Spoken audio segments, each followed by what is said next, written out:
Now, let me take you back 6 months to when I was first getting into sales. And I gotten a lot of, I don't know if this will work. I don't really trust you, yada, yada, yada. And I went on YouTube. And what I found was there was no videos, and you guys can go look it up for yourself, about how to get over the trust objection. I couldn't find it on YouTube, couldn't find it online, had to ask my mentor, and, even he didn't really have a super good clear of it. So, without further ado, guys, after 6 months of learning the sales game since then, I'm going to be walking through with you guys how to get past the trust objection and how to never get it again, right? So this has been a problem that I've dealt with, my closers dealt with, the people I mentor has dealt with, right? And I mean, if you install all 10 of these into your business, there's almost no feasible way you get the trust objection unless a motherfucker's just, doesn't even trust that lights are working, doesn't even trust that the earth isn't flat, right? So without further ado, let's just get right into the video. All right, so these are 10 ways to never get the trust objection again, right? First off, pre-frame. So before they even hop on the call, send them case studies, right? Send them reviews. Send them things to see, right? How does your service work on a surface level way, right? So you want to get them in this position so that before they even hop on the call, they know, pretty close to what you do, have a good idea of what you do, how it's worked, what they could potentially be getting out of it, what everything looks like, what they're spending on advertisements. So this way, when they hop on, it's just a much easier close, right? Because they already know what you do, how you do it, who you do it for, right? So after the discovery, you do a small pitch, and as long as everything fits, everything matches, and you shifted their paradigms properly, it should just be an easy walk down close. Now the second way is belief versus skepticism. Boom. So this is something I learned from one of my sales mentors, Noah Kent at Kairos Holdings. The yin versus yang. We all know yin and yang, right? One cannot exist without the other.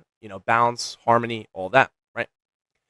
Nothing is different in the sales arena. When you have yin and yang, it is you and the prospect. So only one of you guys can be skeptical, and only one of you guys can be, have full belief in the other one, right? And so what I mean by that, a good example is when the prospect's going, well, what makes you different? How does this whole thing work, right? Like, have you done this for other people? Blah, blah, blah, blah, right? They're acting very skeptical.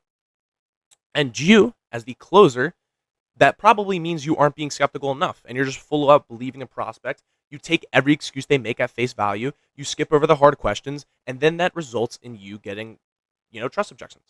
And so when we're looking at it, what you can do to prevent this is you have to join the call and be skeptical. Something I do is I ask, can they handle this work? Why haven't they done things before? Like, what's kept them from doing that? Like, are you willing to move forward knowing you have to do something about this, right?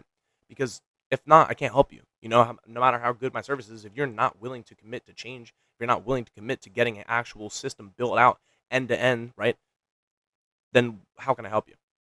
So you have to be skeptical of the prospect. Don't take their excuses. Are you good at doing your work? Are you good at doing your jobs? I presume you were, right? Boom, boom, boom. The third thing is damaging omissions. Now, this is an amazing tactic. So what damaging omissions are is basically you put one bad thing that you get with your company in front of a really good thing. So an example of that is Alex Ramosi makes a great example is like Sharpies, for example, right? This Sharpie, it smells like shit. I'm sorry, right? If you really care about the smell, probably not for you. However, it's 4 times the quality than other Sharpies and writes extremely fast, extremely smooth on the canvas. Versus, oh, dude, the Sharpie's 4 times the quality. It writes extremely smooth, extremely fast on the canvas, right? You see how there's a difference? Or this food smells really bad, but it tastes really good. Good then, right? Bad then good. So if you put your importance on smell more than the food being delicious, then we're probably not your guy, right? And so what it's doing is, number one, it's pushing the prospect away. It's making him know you don't care about the sale. And he really trusts your words when you say it tastes really good, because most of the time salespeople, they just want to say, oh, this car is perfect. It has the perfect amount of miles. It runs smooth, fine, no issues, right? And then you get to thinking, well, what if there's an issue, right? This takes that out of the equation. A good example is I was actually buying pre-workout, and this guy said, well, if you get overstimulated or you don't like a lot of caffeine, this definitely isn't for you. But for me, I really like that stuff. So this got me really cracked out, and it was a really great pre-workout. What did I do? I bought that pre-workout. I really believed him. I took it at the gym. Super good pre-workout. Voila, right? And so a damaging omission is a really good way to build trust with the prospect and give clarity on how good your service is without coming across as salesy, right? Fourth thing is your presentation versus background. We all go to the doctor's office. What do we expect? Well, the doctor has maybe a nice watch on, maybe some glasses, right? Lab coat. He has the utensils, the supplies, everything like that. He has the image, a really nice haircut, a really, shaved beard, or a really nice trimmed beard, right? We expect these people to look professional. So what is different about you in the sales call, right? If we look here, this is when I started sales, one of my first sales calls. This is one from like a few months ago. Now, the difference is glaring, right? Look at the background. There's books, there's everything like that, which shows I'm an intelligent person, or at least gives the image that I am, right? The background, right? There's a nice brick wall that is fake, but it looks really nice, right? I have better hair. My hair here looks weird. I have a virtual background. What am I hiding? My headphones look clunky. This headphone's a sleek physique, right? Everything is better about this background. And so the funniest thing about this is the first day I implemented this background, the actual first day, I got it closed. I'm not kidding. I'm not exaggerating. Like, that is the impact that having an amazing background can actually do for you on your sales calls. So, again, just show up with professionalism and have a really good presentation, right? Now, the fifth thing is just show them, dude. Show them the case studies. Show them the worst case, best case. Be brutally honest with them, right? Show them guys that you haven't done good before. I don't mean go through an array of people you've done terrible before, but like, here's the worst case, man. This guy, he started off with us, for these specific reasons, things didn't go that good. So what we did to handle that was we started working for him for free. We changed the ads, we changed the offer, and then we were able to get a ton of leads through. And this is how, he is present day, right? Versus the best case, obviously what you're here to see is the guys that do really good with us. So a good example of that is this guy who, he started with us, $100,000 of ad revenue after 2 months, and the rest is history. Here's where he's at now, right? Even showing chargebacks. That's an idea I got. Show the chargeback and dispute rate. If you have 100 clients, you have 1 or 2 chargebacks or disputes. Well, what is that showing the potential prospect? Things are in a really good spot, right? Another important part is being a salesman versus being a closer, right? And now, so with this, being a salesman is like being pushy, right? Not really trying to help the prospect, just trying to get them to purchase the product. Whereas being a closer, you're here to identify, help, and even make sure if it is possibly a solution for them, right? If you have a long discovery where you ask a lot of really good questions and really are insightful and curious, well, that's a big difference than just speeding through the questions, just trying to get to the answers and trying to get to your pitch and sell them and close them and collect their check. So make sure that you're there to help. You make sure that you're there to diagnose issues, not there to sell someone on something. That is something that I fell into a trap after I changed my pitch deck, right? So again, make sure you're there to help, not there to sell, right? Even though inevitably we are, right? But alas. Another thing is being authentic and being confident. Now, this comes from yourself, right? If you believe in your service, if you're willing to show the highs and the lows, if you're confident in your service, you're willing to show them just how fucking good this is, and you really believe it from start to finish. Like, I believe I'm really fucking good at sales. I believe I'm really fucking strong, right? These are things I all know. I'm confident. I can't say I'm a good runner, right? If I try to say I'm a good runner, I'm a good runner. You can tell how I'm being inauthentic, right? And so to your prospects, you have to be authentic. You have to be confident. You have to be willing to say what you want to say when you want to say it. This comes down not even in terms of like your product, but like if they say something and you want to challenge them and you don't, they subconsciously pick up on that, right? So if you're trying to walk around eggshells, just be straight to the point. Be an authentic guy. Be confident what you're going to say and say, hey, listen, like, what you're doing right now with all due respect, because I know you're trying, like, it's just not enough, right? You could be putting in more effort. I think we both understand that, right? Call them out on their things, and that'll help build that authenticism and the confidence. Another really good way is before the call, give them value. Give them a free value video that will help their business, or do something small, such as creating maybe like a homepage redesign on a website, getting them Google reviews, something very small that will get your foot in the door. Because imagine if someone shows up to a call with you and they already know you, you've already done good work with them, it's a much easier sell. Versus when they don't know you, you're a complete stranger, they don't know anything about your business, it's going to be a way harder sell. That's how you get trust objections out the wazoo.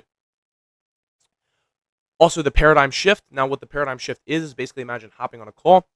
Every single prospect, the reason they're not at, say, 50K a month or 100K per month is not usually because of the problems. Yeah, sure, they're there. But it's because of the way they think about things, the beliefs they held that have allowed them to not take the actions they need that are necessary to get to that point. And so a good example of this is sometimes, I'll hop on a set call and I'll ask them, and maybe they say they're not tracking statistics, right? Are you tracking your close rate?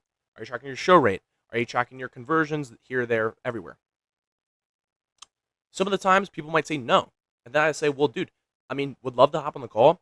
Let's actually book it for 2 days from now. Because if you implement these statistics, like, that'll help you so much more than anything I do. Any advanced technique will not help you much as tracking these stats, right? Because imagine, then give an analogy, right? And then walk them through, like, for these guys over here, right? Give them a case study and then say, so it's not really about doing more. It's about, taking the statistics you already have and just going with them and making better decisions, right? Imagine trying to shoot a basketball more accurately with a blindfold over your face, right? And now I've shifted their paradigm, right? I've shifted the way they think about things. And they're going to say, like, I never thought about it that way, right? And now I've already gained all their trust. So the second to last thing I have is, in extreme cases, open up the call with balls. Something I do is I open the call, I say, hey Jeff, how you doing? Cool, cool, cool. Yeah, it looks like you booked about potentially getting some marketing help. Is that correct? All right, awesome, man. So I'm gonna be honest with you. I don't want to waste your time as much as I don't want my own wasted. Here's the thing. There's 3 reasons why people have not been successful with us in the past. 1, 2, 3. Right? It's very unorthodox. It's a very weird way of doing it. I don't suggest it if trust is not the biggest issue in your fucking sales. But what the prospect will end up doing is selling themselves on you. Well, no, I can sell really good. Or no, I can, I'm not that good at sales, but I'm definitely willing to learn if you can teach me, right? I will call the leads on time. I can actually handle the work. I have all these open slots. They'll sell you on why they need your thing. Another way I saw is Dylan Wilson, another guy from Catalyst. I saw him open a call. He's like, did you see those advertisements that said, pay on results basis? I'm going to be honest with you. Don't want to do some sleazy rug pull shit. We had 5 spots for that for $50K per month owners. They filled up in 3 days. So we don't have that offer going on. We do have this other offer, though. It's good in this ways. So if you're willing to have a conversation about scaling your business still, yada, yada, yada, right? So those are extreme cases. But again, they're really fucking opens up in the prospect selling themselves on you. You've already pretty much gained the authority, yada, yada, yada. Now, these are 9 ways. And if you implement these 9 ways, you'll be in a really good spot. But you cannot miss the most important way, which is the 10th way: trust yourself. Objections are the greatest mirror. What do I mean by that? If you're someone who goes to a third party to ask about every single decision you have to make, then you're going to attract prospects that are going to talk to their wives or their husbands. If you are someone who sees expensive food at the supermarket, opts for the cheaper version, and you say the price is too high, well then voila, you'll get prospects that see the price of your service and don't want to pay it, right? And the same thing is with trust. If you do not trust yourself day in and day out to do the things that you need to do, to wake up on the time you say you're going to wake up, to do the things you need to do for your family, right? To go to the gym when you say you do, to do the work you say you do, then there's almost no way you can have prospects that trust you inherently, right? So if you trust yourself, if you trust your service, if you trust all this, if you do what you say, when you'll do it, if you know that you can get yourself out of any single scenario ever, that it will always work out in the end with confidence, right? Then you're able to trust yourself enough to have these prospects automatically. They're going to be driven to be around you because you trust yourself. And that's something that no one can take from you, that subconsciously is wired into the prospect's brain when you trust yourself to that degree. So all the other 9 are very important and have a lot of sauce in them. This is by far the most important. So guys, at the end of the day, sales is not some dark psychological tricks, secrets, hacks, anything like that. If you trust yourself and you're willing to have good, hard conversations with the prospect to make them a better person, drive their business's growth, then voila, you will not get trust objections. So I hope you guys all found that video valuable. If you would like some more help with your agency or AI agency, getting into that part of things, right? Or just in sales in general, any of the assortment, I do have a 2-on-1, yes, 2-on-1, not 1-on-1, 2-on-1, me and my partner Caden mentorship going on right now. If you would like to join, it is free. I will give a disclaimer that if you do find this is the solution for you, every single person in that course is on our Go High Level affiliate link. If that is something you're not willing to do, even if this is a solution for you, then this isn't the right program for you, and you're not probably a guy willing to take this business stuff seriously, because you have to invest in yourself, especially the software that is used to run every aspect of your agency. So again, it is free right now, just a referral link to join. If you would like to potentially join, we would have a meeting with you. You can DM me, Dom Closes, on Instagram. I'll say that one more time, Dom Closes, DOMCLOSES. All right, I hope you guys found the video incredibly valuable. Have a great rest of your day.